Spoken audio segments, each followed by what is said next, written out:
પર નજર કરીએ તો રાજકોટ શહેર કોંગ્રેસમાં ફરી વિવાદ આવ્યો છે। કોંગ્રેસના પૂર્વ કોર્પોરેટર પ્રવીણ સોરાણીનો શહેર પ્રમુખ સામે આક્ષેપ છે।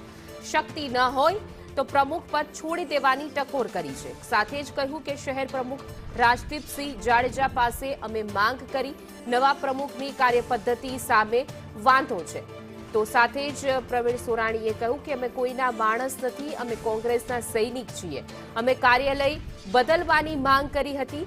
સાથે જ કહ્યું કે કોંગ્રેસ અગ્રણી ઇન્દ્રનીલ રાજ્યગુરુનું માલિકીનું કાર્યાલય છે। તો હળગદૂત કરીને અમને કાઢવામાં આવ્યા હોવાના ગંભીર આરોપ લગાવવામાં આવ્યા છે। પ્રવીણ સોરાણીના ગંભીર આરોપ, આ વખતે કોંગ્રેસને 0 સીટ આવશે। સાથે જ કહ્યું કે રાજદીપસિંહ નવું કાર્યાલય ન બનાવી શકે તો રાજીનામું આપી દે।